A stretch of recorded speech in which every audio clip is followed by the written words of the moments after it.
여러분 만나서 반갑습니다. 하나님의 크신 은혜와 평강이 여러분들 가운데 가득 넘치기를 주의 이름으로 축원합니다. 제가 1월부터 이 교회 나왔습니다. 안 목사님께서 1월 나오라고 하시더라고요. 근데 제가 마침 집이 근처에 살아요. 제가 차로 이렇게 보니까 2km 조금 넘더라고요. 2km 조금 넘는 지점에 살고 있습니다. 마침 그래서 안 목사님께서 선교도 자주 나가시니까 혹시 영어 예배를 설교를 좀 부탁을 해서 한번 2월에 한번 영어 예배를 설교를 한 적이 있습니다. 그리고 또 장하길 목사님께서 여기로 또 소속을 또 옮기는 것도 어떻게 했느냐 그래서 소속도 옮기고 해서 저희 가족들이 함께 여기 예배하면서 여러분들과 같은, 여러분들은 이미 여기 예수마을 교회라는 이 공동체 안에 속해 있죠. 이제 저도 여러분들이 계신 이 공동체에 함께 속해서 함께 같이 신앙생활을 하고 또 서로 간에 배울 수 있는 그런 자리라고 생각을 합니다. 그래서 오늘 그 1, 2부 예배를 인사를 했었는데 또 이렇게 청년부 예배까지 설교를 하게 돼서 감사하게도 생각하고요. 반갑기도 하고 기쁘기도 하고 그렇습니다. 특별히 안혜고 목사님 아까 소개하셨지만 제가 고등학교 시절하고 그리고 대학 시절 제 20살 시절에 제 삶에 가장 큰 영향을 준 분이 누구냐? 저는 주저하지 않고 안혜고 목사님이다 이렇게 얘기합니다.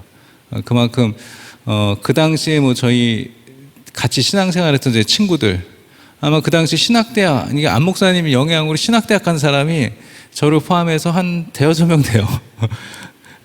네, 감신대, 협성신대 이렇게 해서 신학대학 그만큼 영향이 컸습니다. 그리고 안 목사님이 그 당시에 부천에서 그 목요 찬양을 경기 부천 인천 지역에서는 거의 이제 초기에 시작을 하셨고, 그리고 아마 가장 그 근방에서는 예전에 여러분 온누리교회 있죠? 온누리교회에서 목요 찬양 시작했었는데 온누리교회 빼고는 그 다음에 제일 많이 모이는 데가 안 목사님이 인도하셨던 부천의 목요 찬양일 겁니다. 그 정도로 찬양의 열정도 많으시고 이 복음 전도 말씀도 영향을 많이 주시고 했던 그런 목사님이 또 그렇게 제가 초청을 하셔서 이렇게 올 수 있게 됐습니다. 저는 미국에서 10년 동안 있었습니다. 미국에서 10년 동안을 공부를 하는 동안에 한국에 한 번도 들어오지 않았습니다. 제가 좀 유학을 좀 늦게 가서 그랬는데 그래서 좀 생각했어요. 요것만 끝나고 가야지. 시카고에서 마스터 과정 끝나고 나서 그때쯤 이제 가야지. 근데 좀 더 기다리자. 박사과정 들어갔다가 코스옥만 끝나고 가야지. 인턴십만 끝나고 가야지. 프로포잘만 내고 가야지. 뭐 하고 가야지. 하다 보니까 졸업했어요. 그래서 다 마치고 나서 이제 10년 만에 한국에 들어와서 이제 강의도 하고, 그리고 아까 말씀드린 사회복지재단에서 삶과 죽음을 생각하는 회라고, 거기서 삶과 죽음에 관한 관련된 여러 가지들이 있습니다. 최근에 연명의료 결정법이라든가 그리고 웰다잉 이런 관계에서 아마 민간 차원에서는 가장 많은 활동을 하고 있다고도 볼 수가 있습니다. 그런 활동들을 하고 있고요. 아마 여러분들 그냥 이렇게 인터넷 찾는 거 그런 거 잘 하시니까 저 이렇게 제 이름을 치시면 제가 하는 활동들이 조금 나옵니다. 참고하시면 되겠고요. 여러분들 코로나19 사태로 인해서 아마 몇 달 동안 힘들게 지내셨으리라고 생각을 합니다. 제가 주일 예배를 참석하면서 어느 날 장하길 목사님이 저는 그날 목사님 설교보다도 설교가 끝나고 난 다음에 더 은혜를 받았어요. 설교 다 끝나고 나서 목사님 축도하시기 전에 이런 얘기를 잠시 하시더라고요. 여러분, 이 시기를 어떻게 보내느냐. 이 코로나19 때문에 강제로 정말 거의 격리되다시피 하는 그런 삶들을 살아가고, 그리고 경제가 무너지고, 뭐 이런 시기에 이 시기를 어떻게 보느냐. 장하길 목사님은 이렇게 얘기했습니다. 이 시기를 하나님이 주신 히든 타임으로 생각하자. 그런 설교가 아니에요. 끝나고 잠시 하신 말씀이에요. 제가 그 얘기를 가슴에 좀 새겨봤습니다. 그래, 이 시기를 하나님이 주신 히든 타임으로 생각하자. 그래서 제가 했던 일이 글 쓰고 막 번역하고 이런 작업들을 이 시기가 아니면 내가 언제 하겠냐 해서 책을 번역하는 거를 했는데, 제가 5월까지 2월부터 시작해서 책을 1권을 썼고 책 2권을 번역을 했습니다. 아직 출판은 안 됐어요. 출판은 안 되는데 다 마쳤어요. 그 중에 제가 꿈에 관한 책을 하나 번역을 마쳤습니다. 예, Death가 아니죠? Dream Beyond Death인가? 그렇습니다. Pre-Death Dreams and 비전에 관한 말씀입니다. 제가 성경 구절을 안 읽고 시작했나 봐요. 저 보니까 성경 구절 있는데, 꿈에 관한 얘기인데 제가 여러분들에게 오늘 꿈에 관한 얘기를 할 겁니다. 그래서 제가 그 번역한 그 책의 내용을 소개할 건 아닌데, 제가 꿈에 관한 얘기를 여러분들과 나누고 싶어요. 여러분 꿈, 비전 뭐 이런 거 많이 얘기 들었겠지만, 오늘은 진짜 꿈에 대해서 얘기를 하는 거예요. 꿈. 우리가 밤에 꾸는 꿈 있잖아요. 그 꿈에 대해서 얘기를 해볼까 합니다. 그래서 본문으로는 출애굽기 3장 1절부터 5절까지의 말씀으로 같이 보시겠습니다. 출애굽기 3장 1절부터 5절까지의 말씀.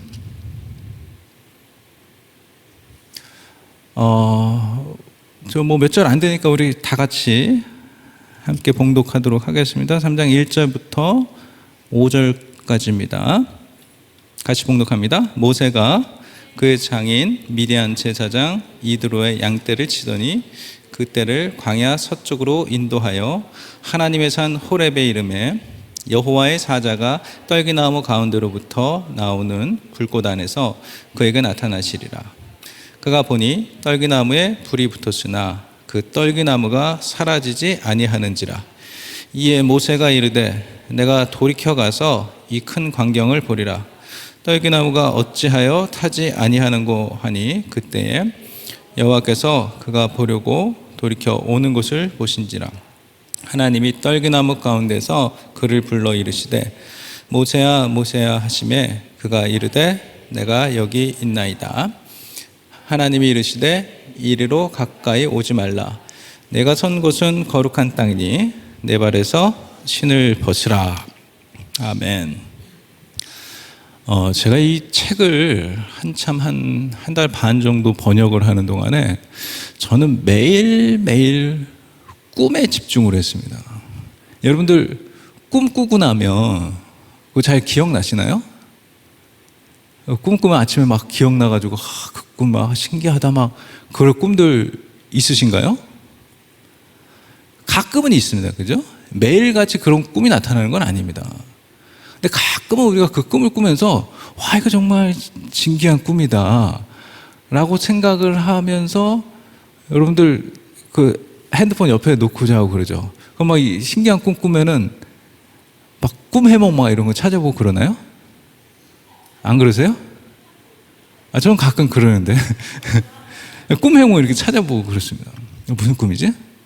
근데 제가 이 책을 번역하는 동안에는 꿈 해몽책을 찾아보지 않았어요. 제가 제 꿈을 해석하기 시작을 했습니다. 제가 나중에 여러분들 그 책이 나오면 꿈 해석하는 방법을 알려드릴게요. 그리고 여러분들 하나님께서 우리에게 늘 말씀하시잖아요. 그렇게 믿으십니까? God is still speaking to you. 여전히 우리에게 말씀하시는데 뭘 통해서 말씀하세요? 성경 말씀 통해 말씀하시죠. 그리고 설교라고 하는 선포된 말씀을 통해서도 우리에게 말씀을 하십니다.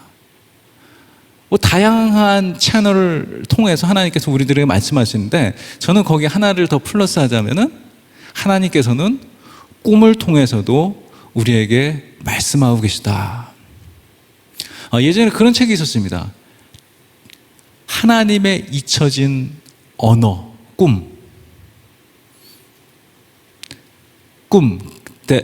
dream, God's forgotten word. 하나님의 잊혀진 언어다, 이렇게 책이 있어요. 한국말로 번역이 된 책이 있습니다. 그래서 꿈을 통해서 하나님이 우리에게 어떻게 말씀을 하시는지에 대해서 얘기를 하고 있습니다. 저는 가끔 그 꿈 중에 종종 나오는 꿈이 있어요. 제가 가장 많이 꿨던 꿈은, 제가 생각을 해보니까 비행기 추락하는 꿈이었던 것 같아요. 여러분 그 꿈 꾸시나요? 비행기가 막 추락해요. 제가 이렇게 막 보고 있으면 비행기가 저어서 그래요. 저거 떨어지겠다 하지만 진짜 떨어져요. 그럼 제가 사고 현장을 막 달려가는 그런 꿈, 막 사람들을 구하는 꿈, 이런 꿈 종종 꿨어요. 그리고 그 다음에 많이 꾼 꿈을 생각해 보니까, 제가 이렇게 바다나 강 같은데 누워있는, 수영하는 꿈? 그리고 저는 그런 꿈도 꿉니다. 제가 마음만 먹으면 제가 날아다닐 수 있어요. 그런 꿈 혹시 안 꾸보셨습니까? 그냥 제가 생각해, 저 가야겠다, 날아가자, 그리고 착 날아가면 날아도 가고, 꿈에서 그래요. 근데 그 꿈이 계속 이어져요. 그래서 제가 언제든지 나는 날아갈 수 있는 사람이다라는 걸 알고서 계속 날아가는 그런 꿈을 꾸기도 합니다. 남자분들은 군대 다시 들어가는 꿈 꿔본 적 있죠? 저 있어요. 한 40대까지도 꾼 것 같아요. 군대 다시 들어가는 꿈을 꾸는 거예요. 끔찍하죠. 그런데 이제 그런 꿈 중에서 여러분들, 어떤 꿈은 실제로 우리가 변화와 성장이 필요한 시기에 나타나는 꿈이 있습니다. 저에게 그런 꿈은 신발 꿈입니다. 제가 신발 꿈 하나 예를 드릴게요. 제가 35살에 토플 시험을 봤습니다. 35살에. 35살보다 더 많으신 분 계세요? 청년부시는. 제가 35살에 토플 시험을 보고 36살에 유학을 갔습니다. 그러니까 생각해보세요. 35살에 영어 시험을 본다는 거는 좀 어려운 일입니다. 그래서 저는 뭐가 그렇게 자신이 있었던지, 제가 어릴 때 좀 영어를 조금 잘했습니다. 영어 성적이 꽤 좋았어요. 그래서 생각해보세요. 토플 시험 이런 건 한 번도 본 적이 없어요. 저는 신학대학을 나왔기 때문에, 보통 신학대학에서는 그 영어 성적을 보고 중요하게 생각하지 않습니다. 그 당시에 일반대 다니는 친구들은 계속 영어책 끼고 다녔어요. 그래서 신학대학은 영어가 중요하게 생각되지 않았어요. 근데 아주 공부도 안 했어요. 그래서 제가 토플 시험을 봐야 되는 상황인데 그냥 봤어요. 그 당시에는 CBT 시험이었는데 그냥 봤어요. 그냥 공부를 하나도 안 하고 그냥 봤더니 점수가 형편없이 나오더라고요. 형편없이 나와서. CBT, 여러분 CBT 아세요? CBT, 지금 IBT잖아요. 예전에 CBT였어요. 보통 미국 대학 기준이 213점이 넘어야지 가는 거예요. 213점이 옛날 PBT로 550점이에요. 아시는 게 모르겠어요.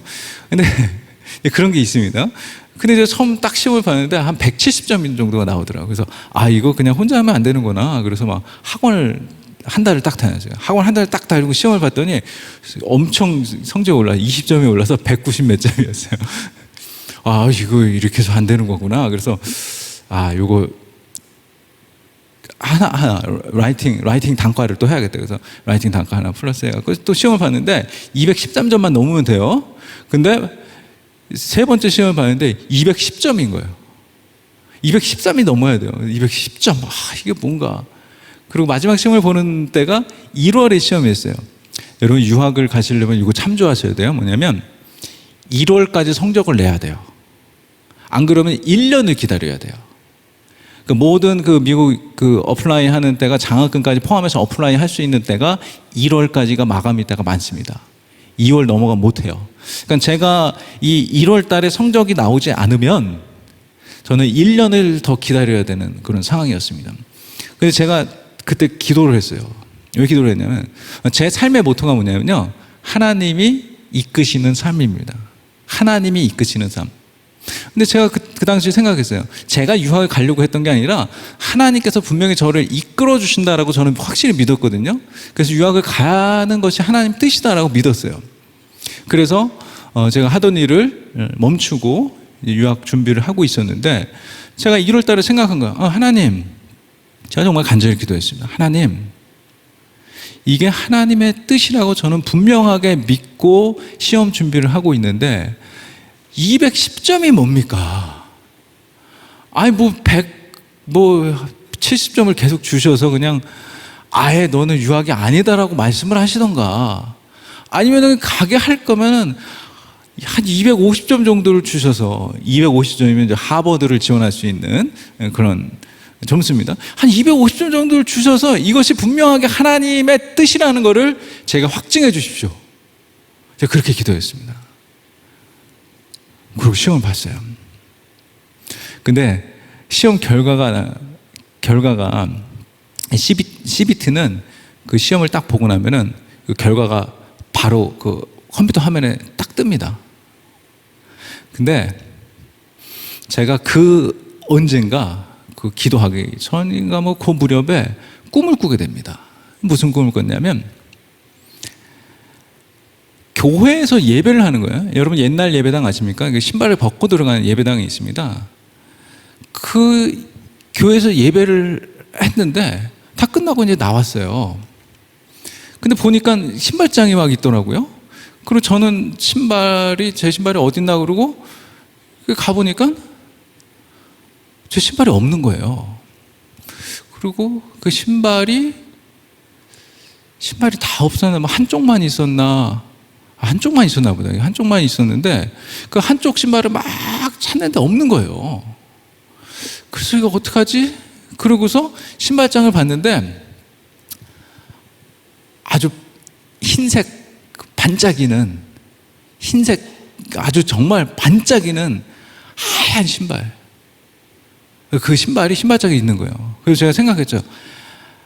이거 내가 신고 갈까? 꿈에서도 좀 양심에 걸려서 남의 거 신고 가는 것 같아갖고, 이거 없는데 이거라도 신고 갈까? 이거 너무 새 건데 막 그러면서 제가 그거를 꺼내서 제가 신었어요. 그리고 이제 꿈에서 깬 거예요. 제가 그때 그 꿈을 꾸고 나서 그 꿈을 해석했어요. 제가 혼자 해석했어요. 제가 혼자 해석하고, 토플 성적은 제가 정말 저 스스로 예언하는 거예요. 나는 높은 토플 점수를 받을 것이다. 확신을 하고 있었어요. 왜냐하면 저는 이렇게 해석했어요. 여러분들 신발을 제가 뭐로 상징을 해석했냐면, 이거는 저의 자아다 이렇게 생각했습니다. 그럼 저의 자아, 제 잃어버린 자아, 그리고 밝고 빛나는 흰색 신발을 새로 신는 나의 자아의 모습. 이건 분명 유학을 제가 준비하면서 토플 시험을 보고 그 결과를 기다리는 이제 그런 시점에서 이거는 분명히 내가 새로운 일을 하게 될, 좋은 일을 하게 될 그런 좋은 징조다. 저는 좋은 성적이 나올 거다. 이렇게 그냥 스스로 믿었어요. 근데 정말 시험을 보고 나서 정말 상당한 점수를 얻었습니다. 그리고 그 비슷한 그 신발에 관한 꿈을 꾼 적이 있어요. 그것은 또한 제가 시카고에서 공부를 하다가 LA에 있는 클라먼트 스쿨 오브 테올로지에 입학을 하게 될 무렵에 그와 유사한 꿈을 꾸게 되면 정말 신기했어요. 정말 신기하고, 그 제가 생각해서 정말 하나님께서는 말씀하신다. 꿈을 통해서도 내가 말씀하신다라고 하는 거를 저는 그때 확신하게 됩니다. 하나님께서 꿈을 통해 말씀하시는데 저는 이 자아를 표상하는 게 신발이 자아를 표상할 수 있습니다. 미국에 여러분 그런 속담이 있잖아요. 다른 사람의 신발을 신어보라. 다른 사람을 이해하려면 다른 사람의 신발을 신어보라. 그런 속담이 있습니다. 그런 것처럼 신발은 자아를 표상하기도 합니다. 근데 현대에는 자아를 표상하는 게 너무나도 많습니다. 여러분들 스스로를 표상하고 드러내고자 할 때 여러분 뭐에 더 많이 신경을 쓰요? 여성분들 뭐예요? 여러분의 자아를 표현하는 건 뭐예요? 가방? 내가 어떤 가방을 메고 다니냐? 남자분들은 어떻습니까? 옷? 아니면 신발 비슷한 거. 어른이 되면은 그 신발처럼 타고 다녀야 될 거 있죠, 그죠? 자동차. 이게 나를 표상하게, 이게 더 이상 차가 그냥 운송수단이 아니에요.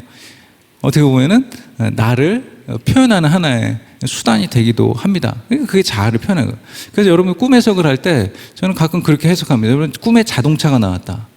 내가 자동차를 바꿔 탄다. 그럼 여러분들의 자아에 뭔가 변화가 생긴다라는 징조일 수 있습니다. 색깔에 따라서도 달라질 수도 있고, 어쨌든 자아를 표상하는 것이 이제 신발 말고도 다양한 자아를 표상하는 것이 꿈에 나타날 수도 있습니다. 그럴 때 여러분들 해석을 그거를 자아로 생각을 하셔도 좋을 것입니다. 제가 이제 신발에 대해서 얘기를 하는 것은요, 바로 이 신발이 자아를 표상을 하는 것이라면은, 그러면은 제가 생각을 해본 거예요. 그럼 성경에서는 신발에 대해서 뭐라고 얘기를 하고 있는가를 제가 집중해서 한번 생각해 보게 된 겁니다. 그래서 신발은 나의 자아를 표상을 하는 거고, 그리고 이 성경 가운데서 말씀하시는 하나님께서 우리 자아에 대해서, 또 신에 대해서 어떻게 생각하느냐. 제가 어린 시절에 생각을 해보면은, 여러분들 어린 시절 기억납니까? 어떤 신발 신으셨어요? 기억나요? 여러분 초등학교 한 1, 2학년 때 신었던 신발 기억납니까? 어떤 신발 신었죠? 나이키 이런 거 신으셨어요? 초등학교 1학년 때? 저희 때는 아마 가장 유명한 신발이 초등학교 때는 기차표 신발이었습니다. 모르시죠? 기차표 신발이라는 게 있어요. 근데 그거 외에는 그 전에 무슨 신발을 신는지 기억이 나지 않습니다. 그거는 뭘 의미하냐면요, 제가 그냥 어머니가 사주신 신발을 그냥 신었다는 겁니다. 그거는 내 자의식이 그렇게 발달되지 않았다는 것을 의미하는 겁니다. 제가 중학생이 됐을 때 저는 제가 신고 싶은 신발을 사고 싶었어요. 그래서 저는 어머니를 조르지도 않았습니다. 어머니에게 나이키 신발 사달라 얘기도 하지 않았습니다. 그냥 제가, 저희 집 부천이었잖아요. 아까 부천에서 여기 동대문, 남대문 이런 시장에 오는 겁니다. 그때 소문에 이 동대문에 가면은 나이키 신발을 살 수 있다. 나이키 신발을 3만 원에 살 수 있다. 뭐 그래가지고 이게 부천에 이제 친구들하고 막 이렇게 서울까지 와서 신발을 샀던 그런 기억이 있습니다. 그때 생각하면 신발을 내가 스스로 선택해서 고르려고 했다는 건 나의 자의식이 조금씩 성장하고 있었던 것이 아닌가, 그렇게 생각해봐요. 여러분들 구두를 신었던 때를 기억하십니까? 저는 제가 구두를 신었을 때가 아마 고등학교를 졸업할 때였던 거예요. 양복을 입고 졸업식 때 구두를 신었던 기억이 납니다. 이 구두를 신었다라고 하는 것은 내가 이 사회 속에 나를 한 발 더 얹었다라고 하는 어떤 기대감과 흥분이 자리하고 있다라고 볼 수 있는 거죠. 이렇듯 신발이라고 하는 것은 우리의 삶의 여정 속에 이렇게 계속 같이 하고 있고, 그것이 때로는 나를 표현하거나 나를 표상하는 하나의 도구가 될 수 있다라고 하는 것입니다. 자, 그러면은 이제 본문을 좀 보시겠습니다. 본문을 보시면은 하나님께서 모세에게 신발을 벗어라 이렇게 얘기를 하십니다. 근데 왜 벗으라고 하냐? 잘 생각해 보세요. 오늘 제가 아주 간단한, 여기까지 뭐 서론이 좀 긴 것 같지만 간단하게 얘기를 할 겁니다. 왜 신발을 벗어야 되느냐? 생각해 보세요. 왜 신발을 벗어야 되느냐? 하나님께서는 이렇게 얘기합니다. 너가 거룩한 곳에 서 있으니까 신발을 벗어라. 거룩한 곳. 영어로는 이거를 holy ground라고 얘기를 합니다. holy ground. 이 표현 제가 너무 좋아요. holy ground. 모세에게 얘기한, 너가 holy ground에 서 있으니까 네 신발을 벗어야 된다. 물론 여러분들 그럼 거룩한 곳에는 왜 신을 벗어야 돼요? 신발이 더러워서요? 잘 생각해 보세요. 신발이 더러워서. 우리가 신발이라는 거는 이 여기저기를 막 밟고 다닙니다. 그죠? 화장실 갈 때도 신발, 그죠? 막 다 다닙니다. 그 신발이 더럽기 때문에, 그 더러운 신발이니까 홀리 그라운드에서 너가 신발을 벗어라 라고 얘기하는 걸까요? 한번 생각해 보세요. 제가, 여러분들 보세요. 신발을 벗고 들어가는 장소를 한번 생각해 보세요. 신발을 벗고 들어가는 장소, 제일 먼저 생각나는 게 어디예요? 집입니다. 그죠? 우리가 집에 들어갈 때는 신발을 벗어요. 그럼 생각해 보세요. 가정은 어떻습니까? 가정은 홀리 그라운드입니까? 아닙니까? 홀리 그라운드입니다. 하나님께서 세우신 가장 거룩한 곳입니다. 홀리 그라운드. 거룩한 곳이기 때문에 하나님께서 그곳에서 신발을 벗으라는 겁니다. 그러면 조금 더 생각을 해볼게요. 홀리 그라운드이기 때문에, 정말 거룩한 공간이기 때문에 신발을 벗으라는 건데, 여러분들 집에 갔을 때를 생각해 보세요. 여러분 집에 갔을 때 편안하죠? 왜 편안해요? 여러분들이 쓰고 있던 겉모습인 자아를 벗어놓을 수 있기 때문에 편안한 겁니다. 그럼 하나님께서 우리에게 가정에 들어갔을 때 그저 아이의 아빠로, 엄마로, 그냥 아들로, 딸로 자연스럽게 그곳에 서라고 얘기하는 것은, 그게 가정인 것은, 그곳이 거룩한 곳인 것은 우리의 가면을 벗었기 때문이다 라고 볼 수가 있고요. 자, 두 번째로 신발을 벗고 들어갈 수 있는 것은 교회입니다. 지금은 아니죠. 지금은 우리가 다 신발을 편안하게 신고 가지만, 지금도 여러분 시골 교회 가면 신발 벗고 들어갑니다, 대부분. 그리고 이제 큰 교회에서도 일부러 신발을 벗고 들어가는 공간을 만들어 놓습니다. 왜냐하면 제가 봤을 땐 그거예요. 거룩한 공간이다. 신을 벗고 들어서야 되는 거룩한 공간을 얘기하기 위해서 그렇다라고 생각을 해봅니다. 그래서 저는 여러분들 신을 벗는다라고 하는 것의 진짜 의미를 이제 여러분들도 짐작할 수 있을 겁니다. 제가 크게 두 가지만 말씀드리려고 하면, 첫 번째로 신발을 벗으라는 것은 내 자아를 벗어라 라는 것입니다. 특별히 제가 이제 심리학을 공부를 하는데, 그 심리학 중에서 저는 이제 융 심리학을 특별히 좋아합니다. 근데 융 심리학에서 보면요, 융 심리학 여러분 배운 적 아마 있을 겁니다. 뭐 개론 시간에 배우셨을 거라고 생각되는데, 융 심리학에는 퍼소나라고 하는 게 있습니다.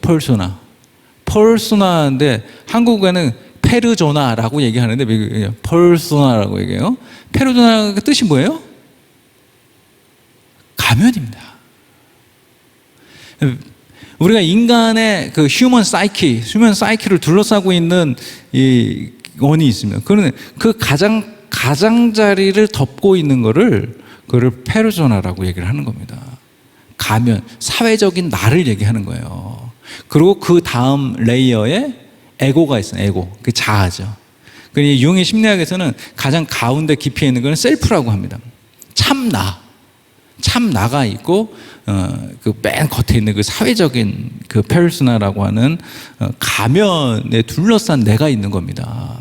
그래서 오늘 거룩한 땅에 선 모세에게 요구하는 하나님의 첫 번째 명령은 뭐냐면, 너의 자아, 그 중에서도 너가 쓰고 있는 가면, 가식되게 숨겨져 있는 너의 모습을 벗고 나를 만나라 라고 하는 것입니다. 하나님의 거룩한 교회에선 우리들에게 오늘 하나님께서 말씀하시는 것도 마찬가지입니다. 가면을 벗고 나를 만나라는 겁니다. 가면을 쓰고 있을 때 우리는 하나님을 제대로 볼 수가 없습니다. 모세는 이스라엘 백성들을 학대하는 이집트 병사를 죽이고서 도망가죠. 그리고 그 광야에서 몇 년을 살아요? 몇 년이요? 그 광야에서 40년을 삽니다. 40년을 살았어요. 그곳에 잠깐 아마 지나갈 곳이라고 생각했는데, 그곳에서 여기 장인 이드로 만났죠. 결혼하고 거기에 정주하여서 살아가고 있었습니다. 그 40년 목동으로 살면서 모세는 자신의 위치를 잊었어요. 내가 누구인지를 잃어버리고 살았습니다. 그냥 목동인 것처럼 그 광야 생활을 하고 있었습니다. 그럼 모세에게 오늘 하나님께서 말씀하시는 것은 네 신발을 벗어라.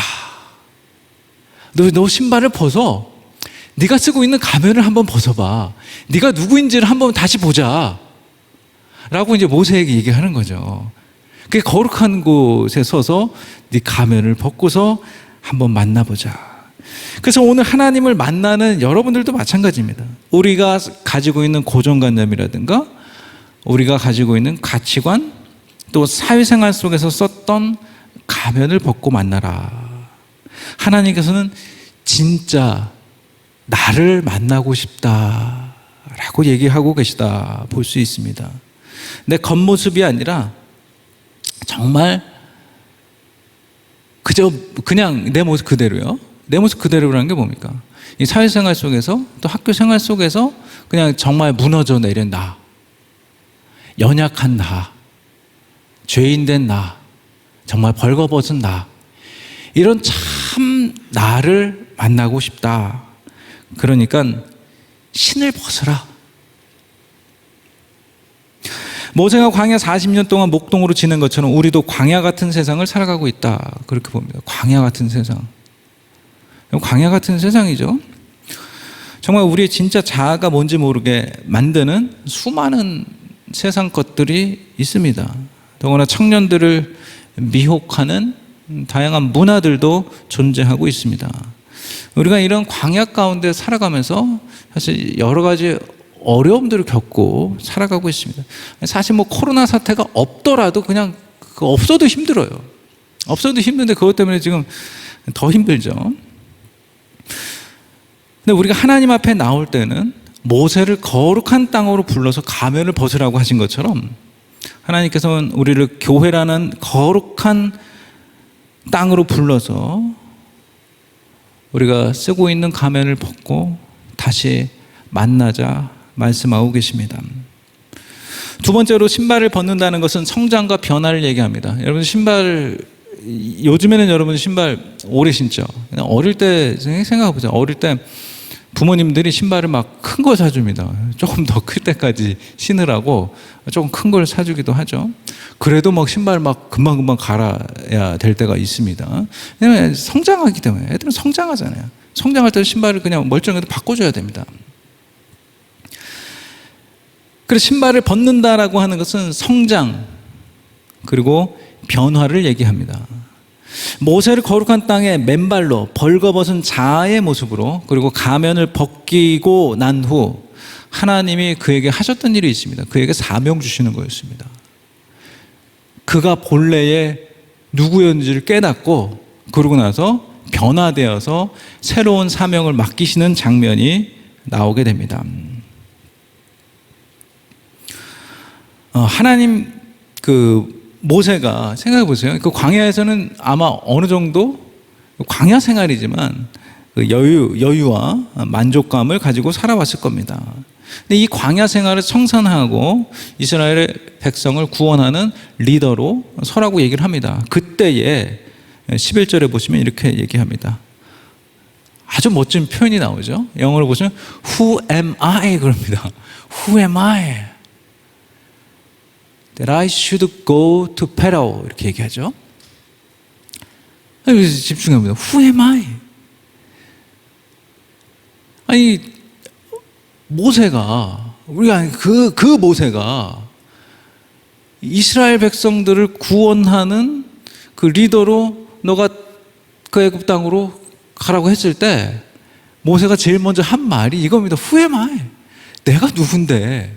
내가 누굽니까? 내가 누구간데 바로에게 가서 말하고 내 백성을 이끌어내겠습니까? 모세가 까먹고 있던 거죠. 내가 누군지를 까먹고 있었다는 겁니다. 자, 여러분들도 우리가 혹시 내가 누군지, 내 정체성이 뭔지, 내가 뭐 하는 사람인지, 혹시 이 광야 생활 가운데 잊고 살지는 않느냐 이겁니다. 그러니까 하나님께서 모세에게 말씀하시는 거예요. 이 거룩한 땅, 이 홀리 그라운드에 너 왔지? 그래, 일단 네 가면을 벗어. 그리고 네가 진짜 누군지를 알게 해줄게. 그리고 아주 여기서 정말 핵심적인 말씀이 있습니다. 여기서 핵심적인 말씀은 제가 여기 뒤에, 사실은 이제 뒤에 적은 건데, 핵심적인 말씀은 하나님께서 너와 함께 해주시겠다는 겁니다. 12절에 보시면요, 그렇게 Who am I? 내가 누구한테 화를 가면 어쩌겠습니까? 막 이러니까 하나님 말씀하세요. I will be with you. 내가 너와 함께 하겠다. 그렇게 얘기합니다. 저는요, 이게 다시 이제 저의 간증으로 다시 돌아오면, 제가 뭐 간증할 기회가 혹시 없을 수도 있겠지만, 오늘 여러분들에게 말씀드리기는, 사실은 제가 신학대학에 들어갔을 때가 저희 아버지가 고등학교 제가 1학년 때부터 루게릭이 시작됐어요. 루게릭 아십니까? 루게릭이라는 거는 근육이 쫙 말라가지고 쫙 말라가서 나중에는 근육을 쓸 수가 없어서 그냥 계속 누워만 있는 겁니다. 그 마지막에 어떻게 죽는지 아세요? 마지막에는 숨을 쉴 수 있는 근육이 활동을 못해서 여기서 숨을 쉴 수가 없어요. 이것도 숨을 쉬는 근육이 있어야 숨을 쉴 수 있는 거거든요. 그 근육까지 마비가 돼서 숨을 못 쉬고 죽게 되는 겁니다. 최근에는 그 석션하고 인공호흡 장치를 통해서 생명이 더 유지가 되기도 해요. 근데 그 당시엔 그런 게 없었어요. 그때가 고1 때부터 한 3년 정도 제가 대학교 여름방학 때 돌아가셨으니까 바로 그 무렵이었어요. 근데 제가 그때 신학대학을 가게 된 겁니다. 왜냐하면 교회에서 그 당시 생각하면 안혜건 목사님이 저희 집에 토요일마다 오셔서 예배를 했어요. 저희 아버지하고 같이 예배를 했어요. 저희 아버지는 그 당시에 교회를 다니지 않았습니다. 저희 부모님도 교회를 다니지 않았어요. 저랑 이제 형제들이 이제 같이 교회를 다녔었는데, 제가 신학대학을 가면서 이런 결심을 했습니다. 제가 뭐 목회라는 게 뭔지도 모르고 그냥 신학대학 가는 게 사명인 줄 알고 그러고 갔는데, 그 당시 제가 기도한 게 있습니다. 제가 신학대학을 가지만 제가 목사가 되는 게 뭔지도 모르고 그냥 저는 그저 아버지처럼 병들고 아픈 사람들을 위해 뭔가를 하겠습니다라고 결단을 하고 신학대학을 간 거예요. 근데 정말 놀라운 사실은 제가 그거 다 까먹었어요. 거의 까먹고 그냥 신학대학 갔으니까. 그리고 제가 경상북도 안동에서 단독 목회를 하고 목사가 되고, 그리고 서울에 있는 한 큰 교회 부목사로 와서 목회를 하다가 제가 러시아 선교사까지 갔다 왔어요. 교회에서 그 선교지 러시아에 만든 교회에 선교사가 추방이 되면서 저를 선교사로 파송을 해서 제가 러시아 선교를 갔다가, 그리고 러시아 선교를 갔다가 다시 돌아왔어요. 금방 돌아왔는데, 자, 그때부터 제가 고민을 하기 시작한 거예요. 자, 생각해보세요. 저는 아버지가 목사도 아닙니다. 제 주변에 목사가 없어요. 저희 집안도 아까 얘기한 것처럼 어머니 아버지는 교회를 다니지 않았어요. 제가 전도했어요. 근데 여기 현실은 그렇더라고요. 현실이라는 게 현실은 좀 암담하더라고요. 그래서 제가 30살 초반에 기도하면서 이렇게 기도했어요. 하나님, 제가 앞으로 어떻게 살아야 되겠습니까? 하나님, 제가 어떻게 살아야죠? 이런 현실은 이렇습니다. 근데 이제 이 가운데 제가 뭘 하고 어떻게 제가 지금 또 뭘 해야 됩니까? 막 이렇게 하나님께 투정하며 기도를 하고 있었습니다. 어느 날 새벽이었어요. 제 새벽마다 기도하는 제 자리는 저 자리였어요. 저 자리 맨 앞자리에 앉아서 기도를 하고 있는데, 제가 그 기도를 해서 하나님, 어떻게 하라는 겁니까? 저한테 제가 앞으로 어떻게 살아요? 그때 하나님께서 저한테 딱 말씀을 하시는 거예요. 뭐라고 얘기했냐면, 네가 신학대학에 들어갈 때 그때 네가 결심했던 게 뭐냐 이렇게 묻더라고요. 분명히 제 안에서 말씀을, 네가 신학대학에 들어갈 때 네가 결심한 바가 뭐더냐. 제가 그날 제가 그 아멘 앞에 앉아 있다가 그 음성이 탁 들리고서 그냥 무릎을 팍 꿇었어요. 무릎을 딱 꿇고 제가 막 울며 기도하기 시작했어요. 아, 맞아. 내가 신학대학에 처음 들어갈 때는 내가 목사가 되겠다 이게 아니라 아버지처럼 아픈 사람들을 위해서 내가 뭔가를 하겠다. 목사가 되든 말든 뭐든 하든 나는 그 일을 위해서 뭔가를 하겠다라고 결심했던 그때 결심이 딱 떠오르는 거예요. 저는 그것 때문에 놀랐고요. 그리고 또 한 가지는 왜 놀랐냐? 하나님이 정말 놀라우신 분이다. 제가 그래서 그 교회를 떠날 때 그 영등포에 대림교회였는데 그 교회를 4년 반 정도 부목사로 있다가 목사님한테 제가 이제 나가야 되겠습니다. 이렇게 얘기를 하고서 뭐 1차 저에서 교회를 나가게 됐는데 떠날 때 제가 그 마지막 설교를 그런 설교를 했어요. 기억하시는 하나님. 기억하시는 하나님이요. 자, 여러분들 잘 들으세요. 여러분들이, 그러니까 저는 제 경험이 그래요. 제가 스스로 마음속에 그냥 마음으로만 품었던, 내가 뭘 하겠다 누구한테 얘기도 안 했어요. 그냥 제 속으로만 생각했던 그것을 한 10 몇 년이 지나고 기억하시는, 기억하셔서 내가 스스로가 아니라 기도하는 중에 그것이 떠오르게 하셔서 하나님께서 아, 너 그러지 않았느냐? 막 10 몇 년 뒤에 저한테 얘기를 하시는 거예요. 기억하시는 하나님. 그래서 제가 그렇게 하고 나서 사실 그랬어요. 담임 목사님께 목사님, 제가 그 새벽에 그렇게 기도하고 나서 담임 목사님께 목사님, 그 아침 딱 회의 9시 회의 딱 끝나고 목사님 제가 교회를 그만두겠습니다. 목사님 깜짝 놀라요. 왜 그만둬? 목사 왜 그래? 그래서 아니 제가 이렇게 사명 이렇게 해가지고 오늘 기도를 하는데 그런 음성이 들려서 제가 이런 사역을 해야겠습니다.